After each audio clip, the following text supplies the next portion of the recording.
जय हिंद। आप देख रहे हैं लाइव टाइम्स, आपके साथ हूं मैं खुशबू मनोरमा मिश्रा। आप सभी का बहुत स्वागत लाइव टाइम्स के डिजिटल प्लेटफॉर्म पर।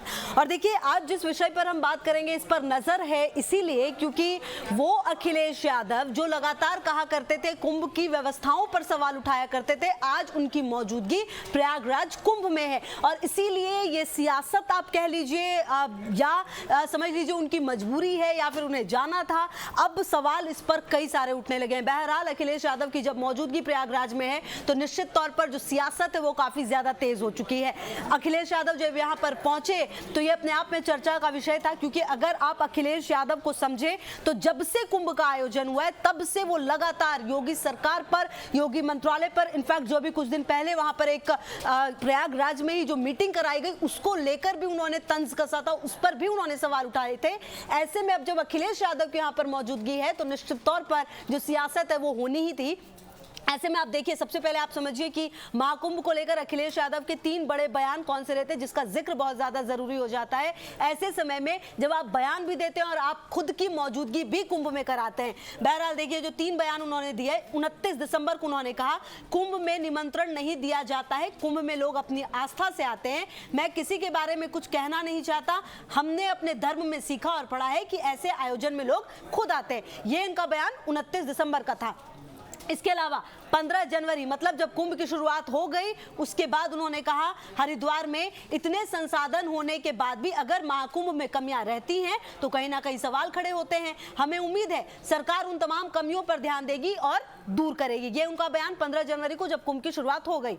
इसके अलावा 16 जनवरी को उन्होंने कहा लखनऊ में सरकार का हर आंकड़ा फर्जी है, कुछ ट्रेनें खाली जा रही हैं, सुनने में आया है कि गोरखपुर वाली ट्रेन खाली गई है, मोटी मोटी बात यह है कि भाजपा का हर आंकड़ा फर्जी है। मतलब कहीं ना कहीं जो अखिलेश यादव है उनकी तरफ से ये बताने की कोशिश हुई बार बार कि कुंभ एक सफल आयोजन नहीं है। मतलब कहीं ना कहीं उन्होंने ये बताया कि आपकी व्यवस्था ठीक नहीं। हरिद्वार गए थे, जब वहां पर नाग निकले तो वहां पर उन्होंने कहा कि कुंभ में जो है पूरी व्यवस्था ठीक नहीं है, तैयारियों पर ध्यान देना चाहिए। दूसरी तरफ उन्होंने जब 16 जनवरी की बात आई तो क्योंकि लगातार आंकड़े पेश किए जा रहे थे, कहा यह जा रहा था कि करोड़ों लोग जो है, आप देखिए जो अभी तक का फिलहाल आंकड़ा है अगर आप मोटा मोटा समझे, लगभग 11 करोड़ लोगों ने कुंभ में जाकर आस्था की डुबकी लगा ली है।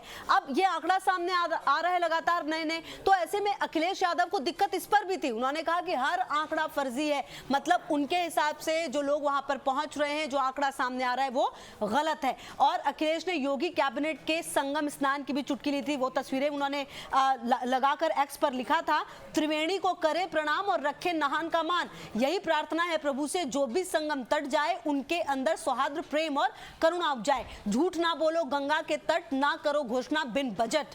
तो आप अखिलेश यादव को अगर समझें अब तक तो आप देखिए कि उनका पूरा पूरा निशाना रहा है। अच्छा, अखिलेश यादव के बारे में आप एक बात ये भी समझिए कि समाजवादी पार्टी का प्रदर्शन जो है वो लोकसभा चुनाव में बहुत ज्यादा अच्छा नहीं लेकिन अपेक्षाकृत अच्छा रहा था। और शायद यही वजह है कि अब जब चुनाव उत्तर प्रदेश में होंगे, और क्योंकि ये महाकुंभ सबसे बड़ा आयोजन हो रहा है, ये चुनाव से पहले जो उत्तर प्रदेश में 2027 में चुनाव होंगे उससे पहले, ये बात अखिलेश यादव भी बहुत बेहतर तरीके से जानते हैं और शायद इसीलिए वो कोई मौका नहीं छोड़ना चाहते ये बताने का कि ये जो कुंभ है वो सफल तरीके से नहीं हो रहा है, इसमें ये दिक्कत है वो दिक्कत है। आपको याद होगा एक आग लगने की भी जो घटना हुई उस पर तुरंत उन्होंने लिखा कि इस की घटना नहीं होनी चाहिए, ये जो दिक्कतें हैं उसको दूर कीजिए। ऑल्दो वो जो आग है वो तुरंत फैलने से जो है रोक लिया गया था, कोई जनहानि नहीं हुई थी, लेकिन हाँ एक सवाल तो उठ गया था, लेकिन तुरंत अखिलेश यादव ने उस पर भी सवाल उठाए थे।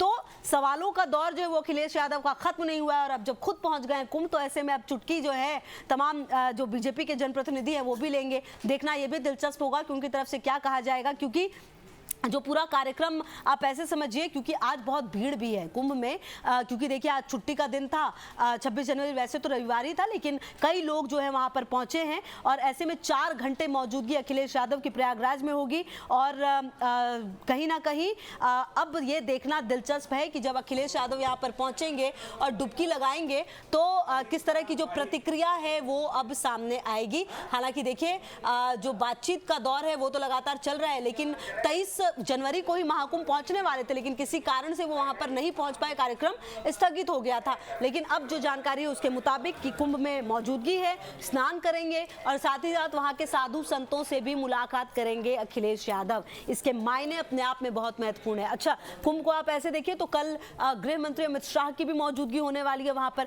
5 फरवरी जो है बहुत इंपॉर्टेंट है इसलिए क्योंकि उस दिन प्रधानमंत्री मोदी की भी मौजूदगी होगी। देखिए, कुंभ अपने आप में इस बार का जो है वो काफी खास है क्योंकि डिजिटल कुंभ भी इसे कहा जा रहा है, महाकुंभ। तो ऐसे में अब जब अखिलेश यादव यहां पर पहुंचे हैं तो सियासत काफी तेज है क्योंकि लगातार फ्रॉम डे फर्स्ट, इनफैक्ट कहिए आप, जब से कुंभ की शुरुआत हुई भी नहीं थी, तैयारियां चल रही थी, तब भी से वो लगातार सवाल उठाते रहे हैं। ऐसे में जब कुंभ पहुंचेंगे, वहां स्नान करेंगे, उसके बाद जब निकलेंगे तो क्या कहेंगे, तैयारियों को लेकर कैसा उन्हें वहां पर महसूस हुआ, ये भी देखना अपने आप में दिलचस्प होगा। बहरहाल चलिए अब इस पर क्या कुछ और प्रतिक्रिया आती है ये देखना महत्वपूर्ण होगा। लगातार नजर है तमाम अपडेट्स पर, आप रहिए हमारे साथ, देखते रहिए लाइव टाइम्स।